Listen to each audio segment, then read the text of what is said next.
നിയമസഭാ തെരഞ്ഞെടുപ്പിന് വിന്യസിക്കുന്ന കേന്ദ്രസേനയുടെ ആദ്യ സംഘം നെടുമ്പാശ്ശേരിയിലെത്തി. 335 പേരടങ്ങുന്ന സംഘമാണ് എത്തിയത്. രണ്ടാമത്തെ സംഘം ഇന്ന് വൈകിട്ടോടെ തിരുവനന്തപുരത്തെത്തും. വിവരങ്ങളുമായി സമീർ ചേരുന്നു. സമീർ, വിശദാംശങ്ങളിലേക്ക്.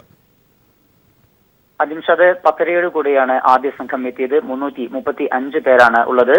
പശ്ചിമ ബംഗാളിൽ സുരക്ഷാ ചുമതല ഉണ്ടായിരുന്ന ഈ 335 പേരാണ് കൊൽക്കത്തയിൽ നിന്നും ഇപ്പോൾ 10:30 കൂടി നെടുമ്പാശ്ശേരിയിൽ എത്തിയത്. ഈ 335 പേരെയും വിവിധ ഇടങ്ങളിലാണ് വിന്യസിക്കുക. പ്രധാനമായും മധ്യ കേരളത്തിലെ 3 ജില്ലകളിലും വടക്കൻ ജില്ലയിൽ 1 ജില്ലയിലുമായിട്ടാണ് ഇവരെ വിന്യസിക്കുക. കോട്ടയം, ആലപ്പുഴ, ഇടുക്കി എന്നീ ജില്ലകളിലും അതോടൊപ്പം തന്നെ കാസർഗോഡ് ജില്ലയിലുമായിരിക്കും ഈ 335 പേരെ വിന്യസിക്കുന്നത്. ഇതിന് ശേഷം അല്പസമയത്തിനകം തന്നെ മറ്റൊരു വിമാനത്തിൽ 335 പേർ അടങ്ങിയ മറ്റൊരു സംഘം കൂടി എത്തുന്നുണ്ട്. ശസ്ത്ര സീമാബല്ലിയിലെ 670 പേരടങ്ങുന്ന അംഗങ്ങളായിരിക്കും ഇന്ന് ഉച്ചയോടുകൂടെ കൊച്ചിയിലെത്തുക. ഈ 7 കമ്പനികളിലായെത്തുന്ന സേനാ ഉദ്യോഗസ്ഥരെ ഇവരെ പോലീസിന്റെ അകമ്പടിയോടുകൂടി തന്നെ ഇവിടെ സ്വീകരിക്കുന്നുണ്ട്. ഒപ്പം അവർക്ക് വിവിധ ഇടങ്ങളിൽ താമസിക്കാനുള്ള സൗകര്യങ്ങളും പോലീസിന്റെ എയർ ക്യാമ്പുകളിൽ ഒരുക്കിയിട്ടുണ്ട്. മൊത്തം 6-ാം തീയതിക്ക് അകം തന്നെ 3500ഓളം പേരെയാണ് തെരഞ്ഞെടുപ്പ് കമ്മീഷന്റെ നിർദ്ദേശാനുസരണം കേരളത്തിലെത്തിക്കുക. ഇതിന്റെ ആദ്യ സംഘങ്ങളാണ് ഇപ്പോൾ ആദ്യ സംഘം എത്തിയിരിക്കുന്നു. അല്പസമയത്തിനകം തന്നെ രണ്ടാമത്തെ സംഘവും എത്തും.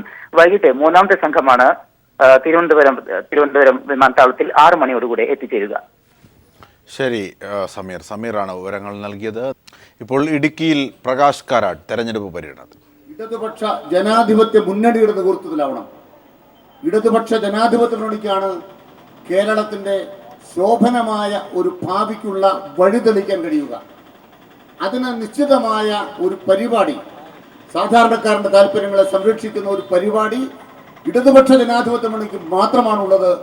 ആ മുന്നണിക്ക് മാത്രമാണ് കേരളത്തിന്റെ ഭാവിക്ക് വേണ്ടിയുള്ള വഴി തെളിക്കാൻ സാധിക്കുന്നത്.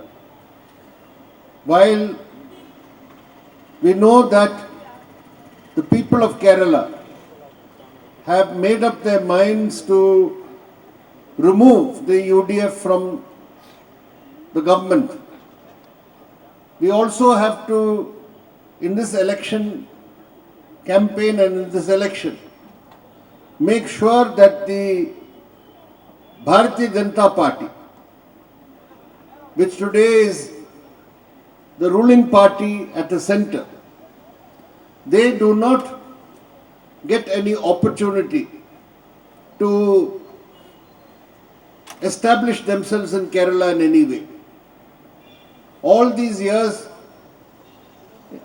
the BJP and earlier the Jana Sangh, which are creations of the Rashtriya Swayamsevak Sangh, they have not been able to even get one seat in the Kerala Assembly. Why was this so? You look at all the other neighboring states to Kerala. Karnataka, some years back, the BJP came to power and had a state government in Karnataka.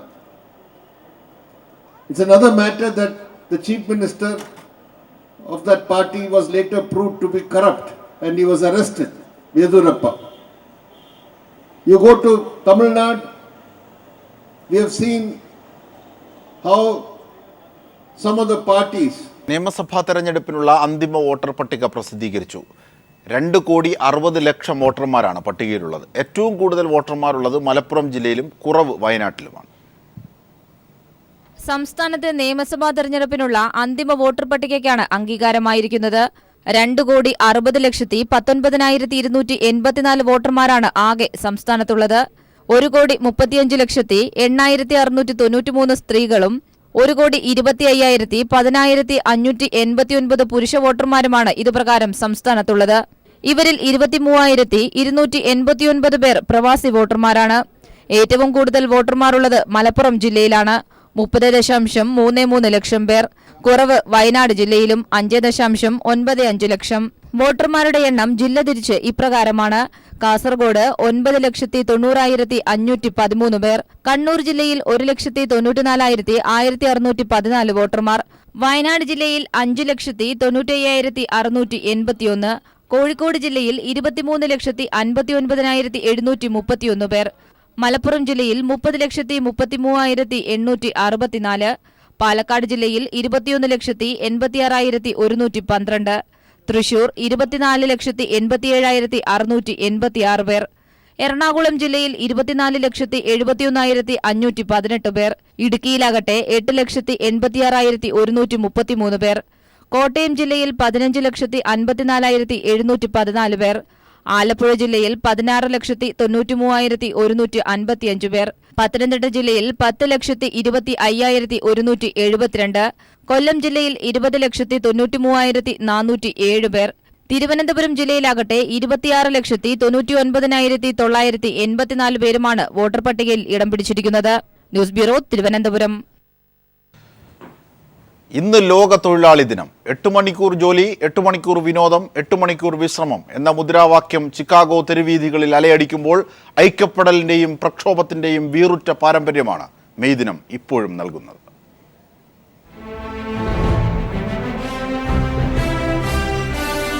ലോക തൊഴിലാളി വർഗ ചരിത്രത്തിൽ സ്വന്തം ഹൃദയം ചാലിച്ച് ഒരുപറ്റം വിപ്ലവകാരികൾ അനശ്വരമായ ഒരു അധ്യായം എഴുതി ചേർത്തതിന്റെ ആവേശോജ്വലമായ ഓർമ്മദിനം മെയ് 1.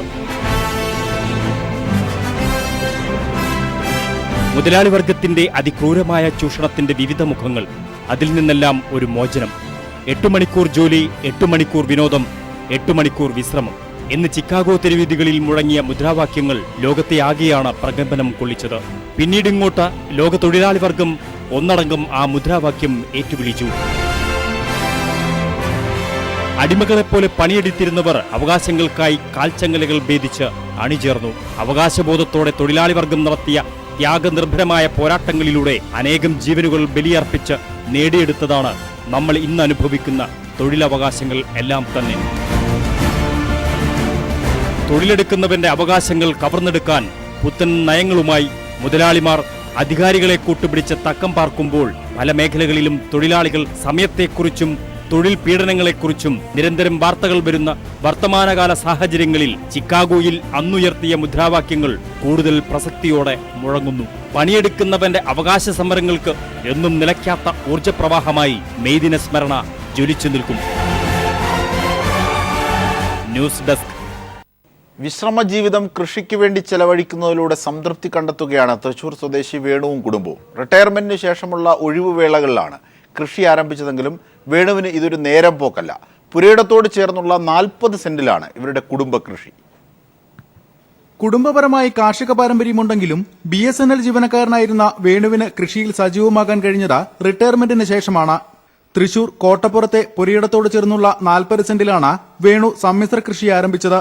ഓരോ തരിമണ്ണിനെയും അടുത്തെറിഞ്ഞ് കൃഷിക്കിറങ്ങിയ വേണുവിനെ സഹായിക്കാൻ ഭാര്യ തനൂജയും ഒപ്പം ചേർന്നു. ആദ്യഘട്ടത്തിൽ കപ്പയും വാഴയുമാണ് നട്ടതെങ്കിലും വെണ്ട, വഴുതന, പയർ, മത്തൻ, കുമ്പളം, പാവയ്ക്ക എന്നിവയൊക്കെ പിന്നാലെ എത്തി. വളർച്ചയ്ക്ക് കരുത്തു പകരാനും കീടങ്ങളെ തുരത്താനും ജൈവമാർഗ്ഗങ്ങൾ മാത്രമാണ് ഉപയോഗിക്കുന്നത്. വീട്ടിലെ ആവശ്യം കഴിഞ്ഞാൽ വിൽപ്പനയ്ക്ക് നൽകാനും പച്ചക്കറികൾ ധാരാളമുണ്ടാകും. സാമ്പത്തിക നേട്ടത്തിന് പുറമെ സ്വന്തമായി കൃഷി ചെയ്യുന്നതിന്റെ സംതൃപ്തി ഒന്ന് വേറെ തന്നെയാണെന്നാണ് വേണുവിന്റെ അഭിപ്രായം. ജോലിയുള്ള സമയത്താണെങ്കിലും ജോലിക്ക് പോകുന്നതിന് മുമ്പ് ഞാൻ കുറച്ച് നേരം ഒരു 2 മണിക്കൂറോളം പറമ്പിലൊക്കെ അത്യാവശ്യം പറ്റാവുന്ന പണി ചെയ്യും. എന്നിട്ട് ജോലിക്ക് പോകും. ഇപ്പോൾ റിട്ടയർമെൻറ്റ് അതിന് ശേഷം ഫുള്ളായിട്ട് 7 മണിക്ക് കയറി കഴിഞ്ഞാൽ ഒരു 11 മണി വരെ നമുക്ക് ഒരു ഇങ്ങനെ നടക്കും. ഈ പറമ്പൊക്കെ നടക്കുമ്പോൾ ഒരു സുഖം വേറെ. 6ലധികം വ്യത്യസ്ത ഇനം വാഴകൾക്ക് പുറമെ നിരവധി ഫലവൃക്ഷങ്ങളും വള്ളിച്ചെടികളും തോട്ടത്തിലുണ്ട്. വിവിധ ഇനം മുളകുകളുടെ ശേഖരവും ഇവിടെയുണ്ട്. 40 സെന്റിലെ കൃഷിയിടത്തിൽ ഇനിയും കൂടുതൽ വിളകളിറക്കാനുള്ള പരിശ്രമത്തിലാണ് വേണുവും കുടുംബവും. News bureau, Thrissur.